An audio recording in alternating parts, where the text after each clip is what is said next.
everyone, this is Nusrat and welcome back to my YouTube channel NK Educare। बच्चों, आज की इस video में हम करेंगे NCERT क्लास 9 एक्सरसाइज 7.2 से क्वेश्चन नंबर 8। तो चलिए देखते हैं क्वेश्चन नंबर 8 कहता क्या है। क्वेश्चन पढ़ लेते हैं। क्वेश्चन कहता है बच्चों, show that angles of an equilateral triangle are 60 degree each।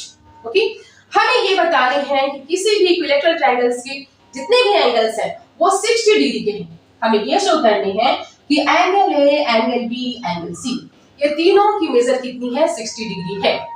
Angle A equals to 60 degree, B भी 60 डिग्री है और सी भी 60 डिग्री है। हमें यही प्रूफ करने हैं, राइट ना। इक्विलेटरल ट्रायंगल हम बेसिकली कहते किसे हैं, do you know? Equilateral triangle हम किसे कहते हैं बच्चों? इक्विलेटरल ट्रायंगल हम उसे कहते हैं जिनकी 3 साइड्स, जिसके तीनों साइड्स इक्वल हो, उसे हम कह देते हैं इक्विलेटरल। पूरी तरह से बराबर, यानी तीनों की तीनों साइड्स इक्वल हैं, तो हम कहेंगे इक्विलेटरल ट्रायंगल। क्लियर है? चलिए प्रूफ कर लेते हैं। प्रूफ करने के लिए सबसे पहले जो गिवन है उसे हम लिख डालेंगे। गिवन क्या है? ABC is an equilateral triangle। ABC is an equilateral triangle। ABC एक इक्विलेटरल ट्रायंगल है। इक्विलेटरल ट्रायंगल क्लियर है? हमें क्या प्रूफ करने हैं? Angle A equals to angle B equals to angle C equals to 60 degree. तीनों angle, angle A, angle B, angle C, तीनों angle की मेजर कितनी है? 60 डिग्री है। इट मींस तीनों के तीनों बराबर होंगे, तभी तो 60 डिग्री होंगे तीनों। यस और नो? तो तीनों एंगल्स हमें इक्वल भी प्रूफ करने हैं और 60 डिग्री भी प्रूफ करने हैं। ये तीनों 60 डिग्री रखते हैं, राइट। प्रूफ करने के लिए हम करेंगे सिंस चूंकि ABC is an equilateral triangle। ABC क्या है?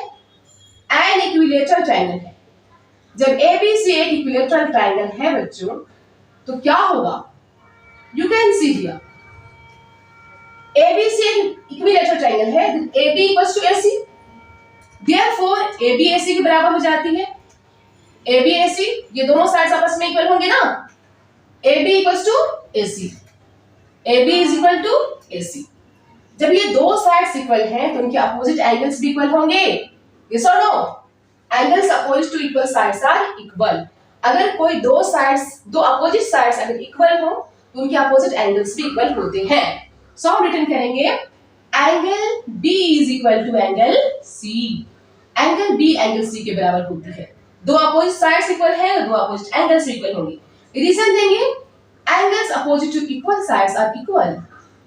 Angles opposite to equal sides, angles opposite to equal sides are equal. जिस ट्रायंगल के अपोजिट साइड्स इक्वल होते हैं, उनके एंगल्स भी इक्वल होते हैं। Angles opposite to equal sides are equal. Okay, equal sides वाले एंगल्स इक्वल होते हैं। इसे हम सपोज कर लेते हैं इक्वेशन 1। चलिए अगेन फिर उसी तरह से सिमिलरली हम कह सकते हैं, उसी तरह से similarly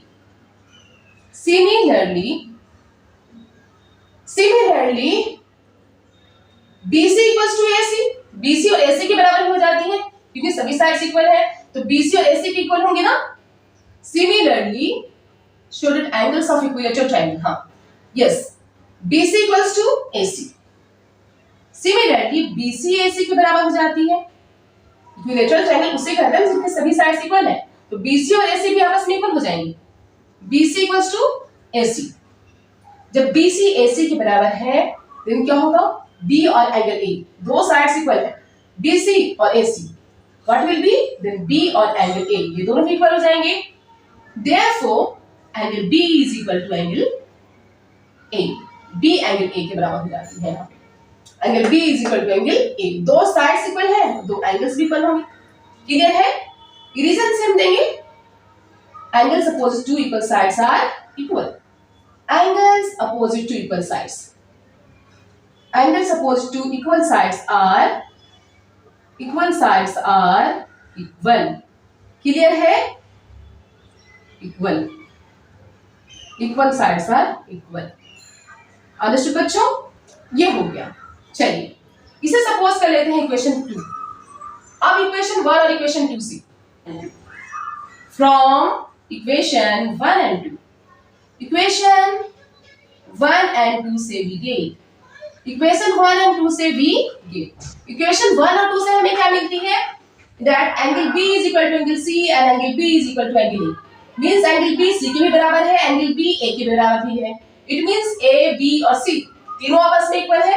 Therefore, angle A is equal to angle B is equal to angle C. ये तीनों एंगल्स आपस में इक्वल हो गए. यहाँ तक बात क्लियर है? आई बात समझ में? चलिए मैं ऊपर रख कर देती हूँ. 9 यहाँ तक आई समझ में?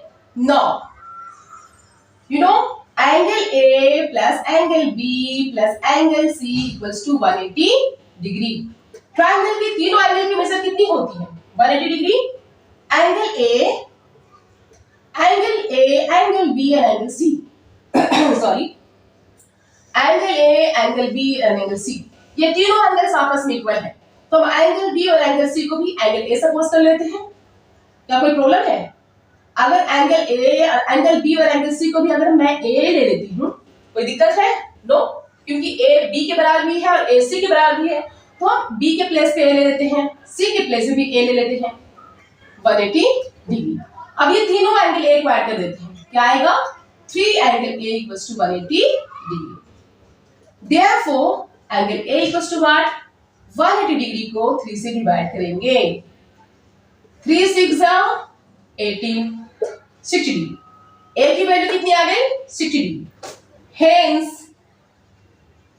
Angle A equals to angle B equals to angle C equals to 60 degree. Proved. यही हमें प्रूफ करना था. Proved. Angle A, angle B और एंगल C ये तीनों एंगल्स आपस में इक्वल है और तीनों एंगल की मेजर कितनी है? 60 डिग्री. और ये क्वेश्चन बच्चों मैं बताना चाहती हूँ कि ये क्वेश्चन बहुत इंपॉर्टेंट है from the examination point of view. So practice करते रहिए. मिलते हैं नेक्स्ट वीडियो में नेक्स्ट क्वेश्चन के साथ. Till then, love you and all the best.